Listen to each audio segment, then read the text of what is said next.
History of the Waldenses by J. A. Wylie. Narrated by Timothy Turner. Chapter 4. Cataneo's Expedition against the Dauphinese and Piedmontese Confessors. We see at this moment two armies on the march to attack the Christians inhabiting the Cataneo and Dauphinese Alps. The sword now unsheathed is to be returned to its scabbard only when there breathes no longer in these mountains a single confessor of the faith condemned in the bull of Innocent VIII.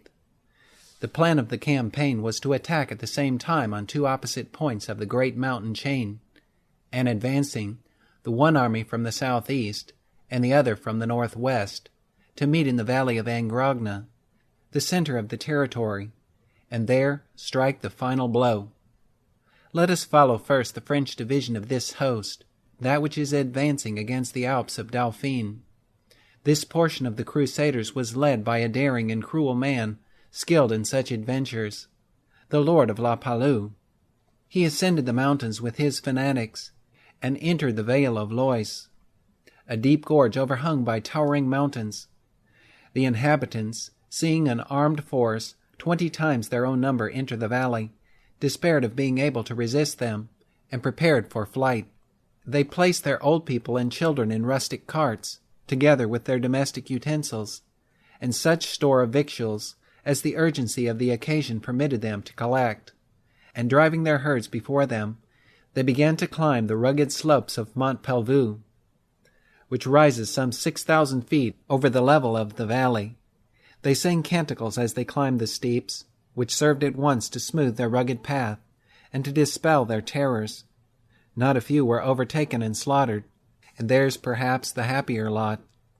About halfway up there is an immense cavern, called Aiguë Froide, from the cold springs that gush out from its rocky walls. In front of the cavern is a platform of rock, where the spectator sees beneath him only fearful precipices, which must be clambered over before one can reach the entrance to the grotto. The roof of the cave forms a magnificent arch, which gradually subsides and contracts into a narrow passage or throat, and then widens once more, and forms a roomy hall of irregular form. Into this grotto, as into an impregnable castle, did the Vaudois enter. Their women, infants, and old men they placed in the inner hall. Their cattle and sheep they distributed along the lateral cavities of the grotto. The able-bodied men posted themselves at the entrance, having barricaded with huge stones both the doorway of the cave and the path that led to it. They deemed themselves secure. They had provisions to last, Cataneo says in his memoirs, 2 years, and it would cost them little effort to hurl headlong down the precipices anyone who should attempt to scale them in order to reach the entrance of the cavern. But a device of their pursuer rendered all these precautions and defenses vain. La Palud ascended the mountain on the other side, and approaching the cave from above, let down his soldiers by ropes from the precipice overhanging the entrance to the grotto. The platform in front was thus secured by his soldiers. The Vaudois might have cut the ropes and dispatched their foes as they were being lowered one by one, but the boldness of the maneuver would seem to have paralyzed them. They retreated into the cavern to find it their grave. La Palud saw the danger of permitting his men to follow them into the depths of their hiding place. He adopted the easier and safer method of piling up at its entrance all the wood he could collect, and setting fire to it. A huge volume of black smoke began to roll into the cave, leaving to the unhappy inmates the miserable alternative of rushing out and falling by the sword that waited for them, or of remaining in the interior to be stifled by the murky vapor. Some rushed out and were massacred, but the greater part remained till death slowly approached them by suffocation.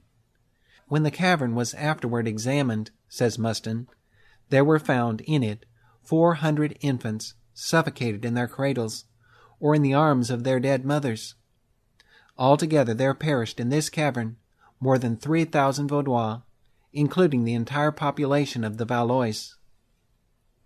Cataneo distributed the property of these unfortunates among the vagabonds who accompanied him, and never again did the Vaudois Church raise its head in these blood-stained valleys. The terrible stroke that fell on the vale of Lois, was the shielding of the neighboring valleys of Argenteur and Frosnere. Their inhabitants had been destined to destruction also, but the fate of the co-religionists taught them that their only chance of safety lay in resistance. Accordingly, barricading the passes of their valleys, they showed such affront to the foe when he advanced that he deemed it prudent to turn away and leave them in peace. This devastating tempest now swept along to discharge its violence on other valleys. One would have thought, to use the words of Muston, that the plague had passed along the track over which its march lay. It was only the inquisitors. A detachment of the French army struck across the Alps in a southeast direction, holding their course toward the Waldensian valleys, there to unite with the main body of the Crusaders under Cataneo. They slaughtered, pillaged, and burned as they went onward, and at last arrived with dripping swords in the valley of Progolous. The valley of Progolous, where we now see these assassins, sweeps along, from almost the summit of the Alps to the south, watered by the rivers Clusone and Dora, and opens on the great plain of Piedmont, having Pinerolo on the one side and Susa on the other. It was then and long after under the dominion of France. Prior to the revocation of the Edict of Nantes, says Muston, the Vaudois of these valleys, that is, Progolous and the lateral vales branching out from it, possessed 11 parishes, 18 churches, and 64 centers of religious assembling, where worship was celebrated morning and evening in as many hamlets. It was in Laos, in Progolous, that was held the famous synod, where 200 years before the Protestant Reformation, 140 Protestant pastors assembled, each accompanied by 2 or 3 lay deputies, and it was from the Val de Progolous that the gospel of God made its way into France prior to the 15th century. This was the valley of Progolous, which had been the scene of the terrible tragedy of Christmas 1400. Again terror, mourning, and death were carried into it. The peaceful inhabitants, who were expecting no such invasion, were busy reaping their harvests when this horde of assassins burst upon them. In the first panic they abandoned their dwellings and fled. Many were overtaken and slain. Hamlets and whole villages were given to the flames. Nor could the caves in which multitudes sought refuge afford any protection.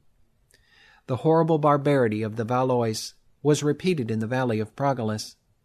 Combustible materials were piled up and fires kindled at the mouths of these hiding places, and when extinguished, all was silent within. Folded together in one motionless heap lay mother and babe, patriarch and stripling, while the fatal smoke, which had cast them into that deep sleep, was eddying along the roof, and slowly making its exit into the clear, sunlit summer sky. But the course of this destruction was stayed. After the first surprise, the inhabitants took heart, and turning upon their murderers, drove them from their valley, exacting a heavy penalty in the pursuit for the ravages they had committed in it. We now turn to the Piedmontese portion of this army. It was led by the papal legate Cataneo in person. It was destined to operate against those valleys in Piedmont, which were the most ancient seat of these religionists, and were deemed the stronghold of the Vaudois heresy. Cataneo repaired to Pinerolo, which adjoins the frontier of the doomed territory. Thence he dispatched a band of preaching monks to convert the men of the valleys. These missionaries returned, without having so far as appears made a single convert.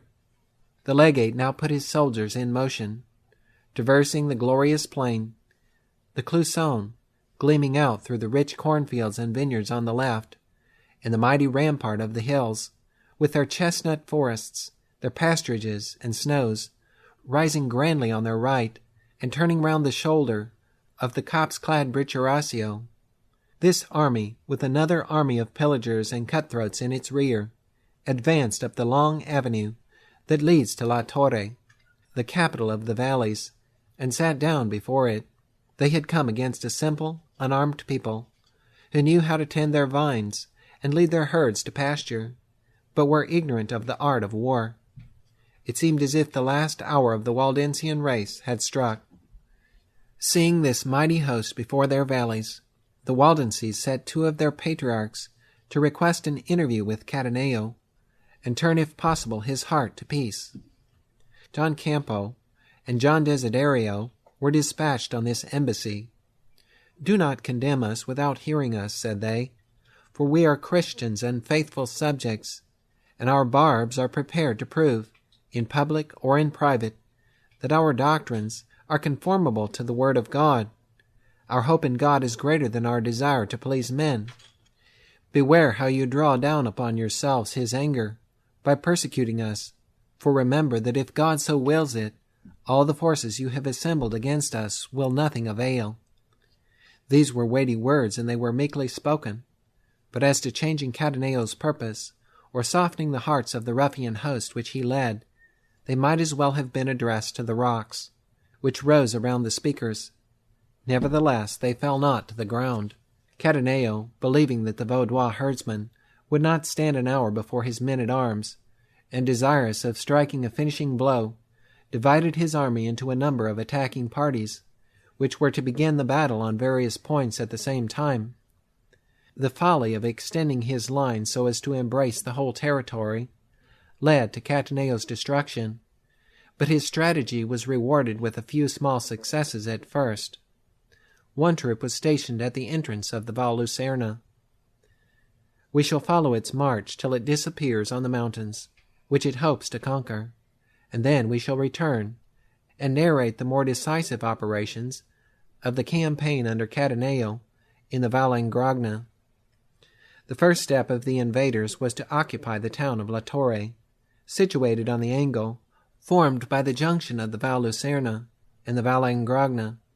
The silver palace at its feet, and the shadow of the Castelluso covering it. The soldiers were probably spared the necessity or denied the pleasure of slaughter, the inhabitants having fled to the mountains. The valley beyond La Torre is too open to admit of being defended, and the troops advanced along it unopposed. Than this theater of war, nothing in ordinary times is more peaceful, nothing more grand. A carpet of rich meadows clothes it from side to side. Fruitful trees fleck it with their shadows. The palace waters it, and on either hand is a wall of mountains, whose sides display successive zones of festooned vines, golden grain, dark chestnut forests, and rich pasturages. Over these are hung stupendous battlements of rock, and above all, towering high in the air, are the everlasting peaks in their robes of ice and snow. But the sublimities of nature were nothing to men whose thoughts were only of blood. Pursuing their march up the valley, the soldiers next came to Vilaro. It is situated about midway between the entrance and head of Lucerna, on a ledge of turf in the sight of the great mountains, raised some 200 feet above Pallas, which flows past at about a quarter of a mile's distance. The troop had little difficulty in taking possession. Most of the inhabitants, warned of the approaching danger, had fled to the Alps. What Cataneo's troops inflicted on those who had been unable to make their escape, no history records. The half of Lucerna, with the towns of La Torre and Vilaro and their hamlets, was in the occupation of Cataneo's soldiers. Their march so far had been a victorious one, though certainly not a glorious one, such victories as they had gained being only over unarmed peasants and bedrid women. Resuming their march, the troop came next to Bobbio. The name of Bobbio is not unknown in classic story. It nestles at the base of gigantic cliffs, where the lofty summit of the Col La Croix, and overhangs a path which apostolic feet may have trodden. The palace is seen forcing its way through the dark gorges of the mountains in a thundering torrent, and meandering in a flood of silver along the valley. At this point the grandeur of the Val Lucerna attains its height.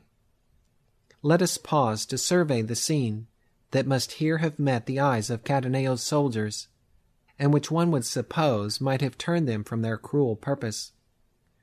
Immediately behind Bobbio shoots out the Berrien, symmetrical as Egyptian obelisk, but far taller and more massive.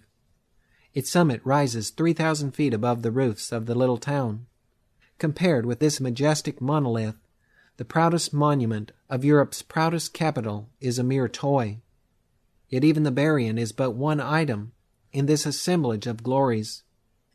Overtopping it behind, and sweeping round the extremity of the valley, is a glorious amphitheatre of crags and precipices, enclosed by a background of great mountains, some rounded like domes, others sharp as needles, and rising out of this sea of hills are the grander and loftier forms of the Alpe des Roses and the Col de Malaure, which guard the gloomy pass that winds its way through splintered rocks and under overhanging precipices, till it opens into the valleys of the French Protestants, and lands the traveller on the plains of Dauphine.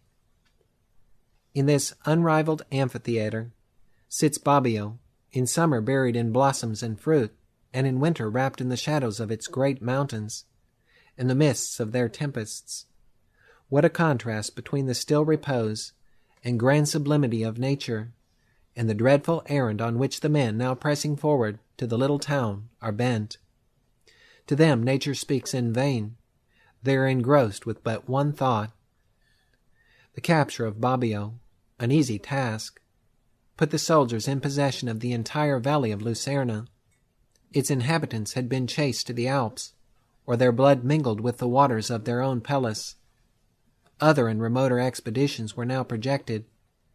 Their plan was to traverse the Col Julian, sweep down on the valley of Prali, which lies on the north of it, chastise its inhabitants, pass on to the valleys of San Martino and Perosa, and pursuing the circuit of the valleys, and clearing the ground as they went onward of its inveterate heresy, at least of its heretics, join the main body of crusaders, who they expected would by this time have finished their work in the valley of Angrogna, and altogether celebrate their victory.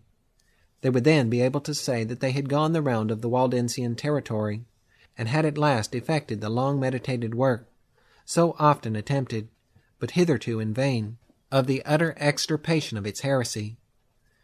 But the war was destined to have a very different termination. The expedition across the Col Julian was immediately commenced. A corps of 700 men was detached from the army in Lucerna for this service. The ascent of the mountain opens immediately on the north side of Bobbio. We see the soldiers toiling upward on the track, which is a mere footpath formed by the herdsmen.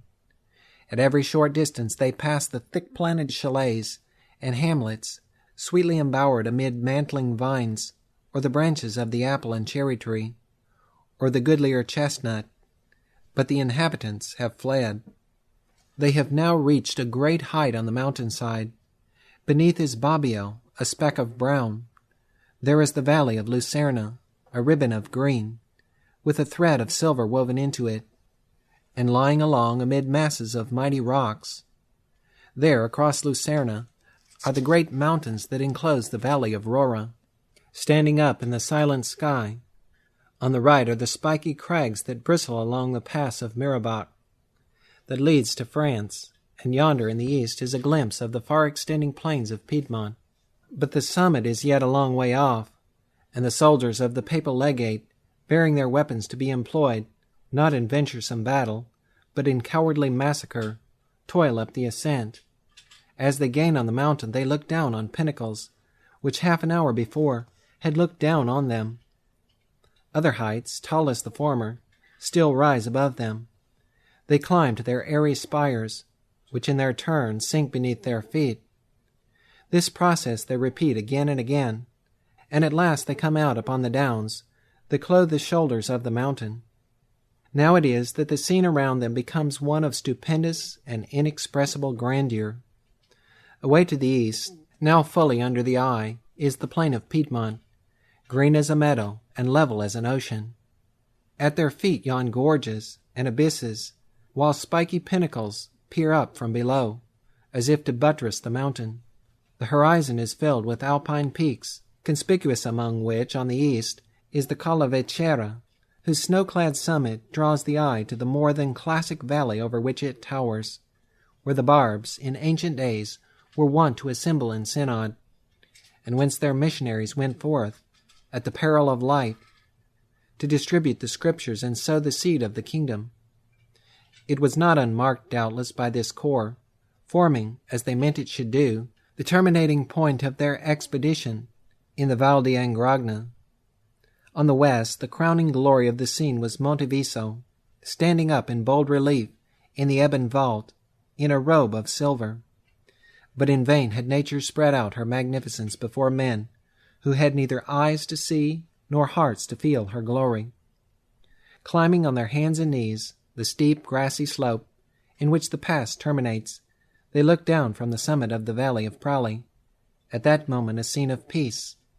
Its great snow-clad hills, conspicuous among which is the Col d'Abries, kept guard around it. Down their sides rolled foaming torrents, which, uniting in the valley, flowed along in a full and rapid river. Down their sides rolled foaming torrents, which, uniting in the valley, flowed along in a full and rapid river. Over the bosom of the plain were scattered numerous hamlets. Suddenly, on the mountains above, had gathered this flock of vultures, that with greedy eyes were looking down upon their prey. Impatient to begin their work, the 700 assassins rushed down on the plain. The troop had reckoned that no tidings of their approach having reached this secluded valley, they would fall upon its unarmed peasants, as falls the avalanche, and crush them. But it was not to be so. Instead of fleeing panic-stricken as the invaders expected, the men of Prali hastily assembled and stood to their defense. Battle was joined at the hamlet of Pommiers. The weapons of the Vaudois were rude, but their trust in God and their indignation at the cowardly and bloody assault gave them strength and courage. The Piedmontese soldiers, wearied with the rugged, slippery tracks they had traversed, fell beneath the blows of their opponents. Every man of them was cut down, with the exception of one ensign. Of all the 700, he alone survived. During the carnage he made his escape, and ascending the banks of a mountain torrent, he crept into a cavity which the summer heats had formed in a mass of snow. There he remained hid for some days. At last, cold and hunger drove him forth to cast himself upon the mercy of the men of Prali. They were generous enough to pardon this solitary survivor of the host that had come to massacre them. They sent him back across the Col Julian to tell those from whom he had come that the Vaudois had courage to fight for their hearths and altars, and that of the army of 700, which they had sent to slay them, he only had escaped, to carry tidings of the fate which had befallen his companions.